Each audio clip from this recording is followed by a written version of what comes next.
Considering your background and personality, what most qualifies you to be mayor of Tulsa? And secondly, what is the biggest challenge facing the city as a whole?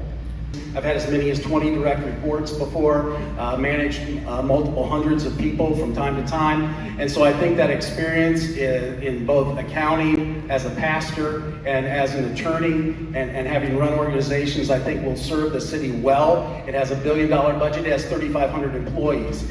It really needs a CEO, and that's the skill set that I bring to the table in doing that. We have too many times where we don't treat you like the customer. And we need to treat you like the customer. We need to streamline processes. The permitting process takes way too long right now. We need to compress that so that you can't say that we are open for business if you can't open a business. And so I commit to making Tulsa the business-friendliest place on earth. You know, homelessness is certainly a huge issue. It's something I want to tackle, but I think the city needs to become business-friendly. I would suggest that both of my opponents here believe the way to solve most of these problems is by growing government, by adding departments, by increasing costs, and what I would refer to as maybe a bloated government. My idea is much different than that. I believe in the free market system. I believe in streamlined government that serves you and doesn't smother you. To not do that is to invite chaos into the city. You can't have people, just because they have a different license plate, be able to drive differently in the city and break the law. Quite frankly, the tribes are not set up yet to be able to, one, they don't have enough officers to enforce the law. Secondly, their court system isn't set up yet with a robust enough system to be able to prosecute all of those. We need to have agreements in place so that there's no confusion out there on the streets. But I think if we work together, there's no reason why we can't share jurisdiction out there, and there's no reason why someone can be treated differently under the law. We all ought to be treated equally under the law. North Tulsa has been the dumping ground of projects that are not wanted anywhere else, and that has to stop. It's simply unacceptable. But what we can do, there are great opportunities up there. There are things called TIF districts. There's some already in existence, but I'm for expanding those TIF districts. And real quickly, what a TIF does for you, let's say you have a property that's it's run down a bit, maybe it's worth $50,000. You need a $50,000 loan. You get a $50,000 loan, that property is now worth $100,000. You pay off that loan by paying your taxes, because your taxes have now increased to $100,000 to a property at $100,000. That pays off the bond, and you end up with a property worth $100,000. Ultimately, the city ends up with more revenue coming in, and so I would support expanding the TIF district program, and I think that'll bring some real economic development to Tulsa North. Homelessness is not primarily a housing issue. It is a drug addiction issue, and it is a mental health issue. And while there is a housing component to it, people do have to have shelter, or they won't show up for appointments. I was just at God's Shining Light, which is a phenomenal ministry. They just bought a motel with 109 apartments. I would come alongside those. They're going to house a lot of people. They're going to give them counseling, and they're going to bring people off the streets to become productive members of our society. With respect to my position, one, it was taken out of context on, no, I don't believe that people have to be Christians to serve in office. That would be crazy. What I do believe is that my Christian values inform who I am, and they allow me to make good decisions that are compassionate, that are loving, that are caring, and that are in the best interest of other people. And so to paint me as that far-right crazy person is just inappropriate. I'm a business person. I know what it takes to succeed in business, and I will bring those values from my Christian faith into everything I do. I have relationships with the Tulsa Chamber of Commerce, with the city councilors, and with a mayor that has to engage with city councilors. That's the only way we can all work and move this city forward. I also have relationships with the head of ODOT, the head of the Turnpike Authority, and I know who to call when I need help. I also work well with our federal delegation, as you all know, and our state legislators. That's how you get things done. As the CEO of a city, you've got to engage with the community, and that means also listening to your city councilors. They are the boots on the ground, and they will help decide what we need to do to get things done. We have amazing leadership in our nations, and I respect that leadership, and I want to work with them. As far as the courts are concerned, if we build a new county courthouse, or when we do, I've even talked with them about a potential tribal court, and Chief Hoskins called it a pan-tribal court. Just want to ask though, would you continue the current administration's legal position that the city of Tulsa has authority to adjudicate such offenses? Yes, I think we have the authority to do that, but I want to sit down with our chiefs, with the nations, and talk about the best path forward. And I believe that we can come to some consensus and maybe get rid of that, the legal issues. I would be tackling the permitting and inspection issue, because our developers working in the affordable housing space cannot get these projects done in a timely manner. It costs too much money and it takes too long. So that's an important piece for us to fix so that we can get more affordable housing out of the ground. I will be working closely with our mental health providers, and I celebrate that our firefighters are working with Family and Children's Services and meeting our homeless where they are on the streets. There are any number of issues, some that I consider low-hanging fruit, and that is all of the dogs running wild in the streets where people are afraid to walk their neighborhoods. We have to address that. We have a lot of lights out in North Tulsa. Again, that's something we can do. It's easy. And we need to get additional workforce. We're 130 police officers short. And we want to make sure that every single neighborhood has the coverage they need. But there is, amazing things on the horizon. For instance, the Kirkpatrick Heights plan is out there, and I can't wait to see that come to fruition. It's going to be a game changer. The Black Wall Street condos, the Comanche Park apartments are coming out of the ground, and these are going to be transformative for that area. All right. First of all, I am proud it is a world-class facility. But I think you should also know that we found out about this at the same time that you did, and I am appalled and heartbroken. For 50 years, the district judges have run our facility under the supervision of another state agency, the OJA. We got a letter from the judge saying, I don't want to do this anymore. We have taken it over. In December, OJA said everything is good, and we are turning it back over to the Bureau. And at that point, we were relying on a state agency to say that things were good in that Bureau. A few months later, we find out the issues that they're just horrific. They are horrific if these allegations prove true. There's a group called Appleseed that has put together a very thorough documentation. It goes back 4 years. They've done an outstanding job doing that. I think what you will find is there was knowledge a long time before the rest of us knew about it, and that this egregious situation continues. They locked up the sex offenders, but they left everybody else in place that was still there abusing those kids. I think it's egregious. Even as mayor, I think you take responsibility for something that's in your territory. No more excuses. Look, what I've talked to the director, what the director told me is they weren't quite aware of all the things that were happening, but I know they did make the commissioners aware 2 years ago. I know they made them aware about things a year after that. And what I also know is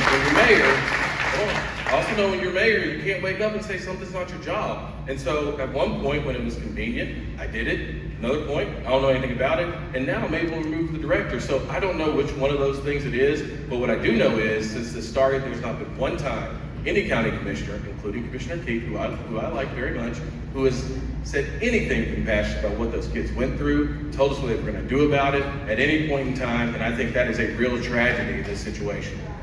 We're doing the hard work to try to make things right.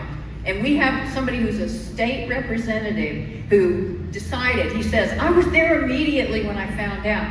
Well, he found out at the first of the month, and it was 3 weeks later when he had his appointment with the OJA. But what did he do? The day before he met, he issues his manifesto, then meets with OJA before he even finds out the real facts. They gave him some ideas of things to follow up on. They never heard from him again. Yeah, I mean, that's what I would expect for somebody who's a named defendant in a lawsuit, that they perpetuated the environment where that happened. Yeah, I did have some time in between, but I can tell you if it was 3 weeks, that is a lot shorter than 2 years.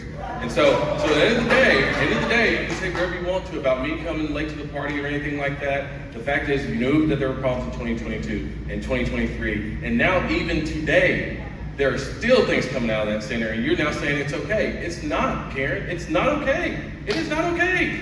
We are getting good reports, we're moving the needle, and I look forward to getting an equilibrium back in this facility and hopefully turning it back over to the district judges and a judge who will want to do the job. I've now spent the last 8 years in the Oklahoma House of Representatives. Before that, I co-founded an organization called Impact Tulsa, all about making sure we guarantee a high-quality education for every child in Tulsa County. Before that, I ran the Chamber's Business Retention Expansion Program, spending every day thinking about what do we have to do to grow small businesses and make sure we're expanding the economy. Before that, I worked at Career Tech, investing in workforce areas. Before that, I was Chief of Staff to the President at OU Tulsa, and as we were trying to narrow the gap on community health. And the reality is that so many of the issues that we find in our community, where we're talking about homelessness or public safety or domestic violence, there's an undertow of mental health issues, and we got to make sure we're taking care of people. And so I will absolutely make sure that we have the resources available so that that team continues to operate well. I'll also say my dad was a police officer. Not every call requires law enforcement, or should. I think police officers would agree with that. And I think the most important thing that we can do in this community is to make sure that when people call for help, they get the help that they need, not simply the help that we feel like sending them. And I think that's critical for us to do. I think also you got to be a strong ambassador for this community and talk about not only the bad things that are happening, but the great things that are happening, and making sure that those great things are true for everybody that lives here. And I think that's an important role for a mayor. I think you got to be a defender of your community. When somebody picks on your public schools, when somebody calls teachers terrorists, you defend your community and you don't make any apologies about it. So as the CEO, ambassador and defender is the role of a mayor, and I'm looking forward to being just that guy. The correct answer to the question is no. Tulsa is the largest city in the country that's all Indian reservation. And what I know from my 8 years in the legislature and the attacks against tribes over those years, what I know is tribal sovereignty can't be something you're for when it's convenient. It has to be something that you stand on all the time, and it's been settled in law already. And so that is the reason why the very first thing in this campaign I talked about co-governing with our tribal nations, and that starts with the appointment of the first ever Director of Tribal Policy and Partnerships that will have a role in the mayor's office. And yes, we're going to collaborate, and yes, we're going to get past all this, but we're not going to make it up when we get there. It's what we've been talking about since we started this campaign, not simply because I like tribes, not simply because any of that kind of stuff, but the fact is, it is the law. It is the law, and we're going to make sure we drop those lawsuits, and we're going to make sure we get on the business with building a community where the city and the tribes are on the same page, and somebody in the office is going to ensure that we always are. You know, look, I already have a plan that ends homelessness by 2030. I'm excited about it, so I don't have to sit up here and try to make up stuff on the spot. But it starts with the mayor's office becoming, by appointing somebody so we become the chief convener and mobilizer of our citywide response to homelessness. It goes to us making sure we are working every day to reduce evictions, building a strong, coordinated system of mental health and substance abuse supports, and finally, rapidly increasing our affordable housing stock. We have a plan to do 2,000 units every year to 2028, so we make sure we get on top of this crisis. For the last 8 years, we've represented portions of North Tulsa, and so this is something that is near and dear to me. And I remember when I was knocking doors in 2016, I would go and I would knock around the neighborhood, and I would notice there were some really nice, maybe kind of small houses next to some blighted properties. These properties where the titles were unclear and it was not clear about what we could do about it. You go and you call, we don't know how to do anything about it. And so in the legislature, there are a couple things that I got busy doing. First, I passed a bill to expand the affordable housing tax credit. Before I got elected, if you were in Tulsa and a developer, you were not eligible for the tax credit at that point. Secondly, we've worked every year, I've got it out of the House every single year, can't get it out, we haven't got it out of the Senate, a bill that would get the city new tools in rapidly taking care of and cleaning the titles on those blighted properties. My plan for North Tulsa is to make sure we get that done. We start to take control of these neighborhoods to revitalize them, and we make what was once a blighted property into the cornerstone of revitalized neighborhoods, allowing us to meet our affordable housing needs, but also to close the economic gap. Most folks hold their wealth in a property, and we're going to make sure that we level the playing field should I get elected mayor. It's a great question. There's two things. One, I was running this campaign, but also I have a whole other job to strive together. And the fact is, there's a lot of times in the legislature, we have a lot of votes. There may be a day where you have 80 votes, for example. And if you miss a day on the 80 vote day, there's a lot that comes through. But what I want to make sure that people understand is when you're a state representative, unlike a county commissioner, you don't have a chief deputy to go vote for you if you're not there. And so yes, I'm glad that accountability is there, and certainly, like many of my colleagues, we miss votes from time to time. But it's not because I'm out doing something that's fun and all that kind of stuff. I'm every day representing people, whether it be as a state representative, whether it be on the campaign trail, or whether it be in my role as Strive Together. We're working every day to put 4 million kids in this country on a road to economic mobility. And so I'm going to end today in much the same way I began, by asking you a question. Let's say that you are responsible or own a business that has $1 billion of revenue a year, that has over 3,500 employees, and your task is to find the next CEO of the city, or of the business. Who would you trust to lead it? Would you trust a seasoned professional that's had over 40 years of business experience that's meaningful and that's real world? Or would you trust a Democratic politician? Those are the choices in this upcoming election. The way you answer that question through your vote on August 27th will define Tulsa's future. Choose wisely, my friends. Or would you want somebody who has experience, doesn't need training wheels to find her way around? It's not putting something on a piece of paper. I know how to collaborate. I know how to work with people, bring the best minds together to solve problems. I'm not going to say I've written down, I've got a plan that's going to work for everybody. I'm the only one weighing in on that. That's not the case. I know how to bring the best folks to mind, because we do need to solve problems like permitting, and we need to solve problems like our homes. I will tell you this, I am so proud to call Tulsa home. And I have the experience to hit the ground running. I have relationships with a lot of people, and relationships matter when you want to move the needle. The city councilors, tribal leaders, the county commissioners, and our Chamber of Commerce. I want to build upon this administration's successes, but I have my own ideas, and I look forward to moving our city forward. There are some projects that we need. We need a new convention hotel. We lose business every single solitary day because we are turning away business that would love to come here because of all the amazing things that we have. And of course you can call or text me, because half of the people in this city and county have my cell phone number, and I am there for you. And I look forward to working with all of you, because as Tulsans, we know how to work together and get things done. And I want to know what you think is the next greatest thing for our city, and I want to work with you to make that happen. Thank you so much. I thank you all for being here, and certainly the folks that are watching at home. Look, when I started this campaign, as I said before, we started talking about issues, and we've talked about issues the entire time.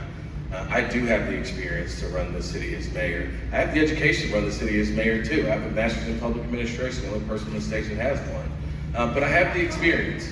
I have the experience, and I've proved it over and over and over again. And if we just think about the contrast in this race, so far, we've been all running for a while. I've almost been running for as long as Brent's been in town. But we've been running for a while. And what do we know so far about the candidates in this race? We have one that's named defendant in a federal lawsuit. We have one who may think that you have to be a Christian to be an elected official. And then you got one that's only talked about issues the entire time. Now, I think that, I'm gonna say right now, I think that both Brent and Karen are good people who love this community, and you couldn't convince me otherwise. But we're talking about who's gonna serve as mayor. And we have a person who is great, but not been here long enough to fully understand the issues. We have somebody else who's been in office double the amount of time that I've been in office, who's come to maybe just admire those challenges that we have. We have to elect a mayor who's ready to meet them as soon as they get into office. And I'm ready to meet them. It's been said today that putting things on paper don't matter. Putting things on paper is about accountability. Putting things on paper is making a commitment. Coming up in a debate and trying to think of things that you can say for folks that'll clap for you is not how you run a city. You run a city with a plan and a vision, and if you elect me, we're gonna go and win the next decade and put Tulsa on the move. Thank you all so much for being here tonight. Thank you very much. Give each of the candidates a round of applause. Remember to vote on August 27th. Thank you so much to the Tulsa Regional Chamber. Thank you to the League of Public Debates. Thank you to our fabulous staff at Kane's. Tip your dang bartender if you have any class. class. It doesn't cost a lot. And stick around, we've got a surprise. Snake and the Charmers, a band in about 10 or 15 minutes. Thank you all, good night.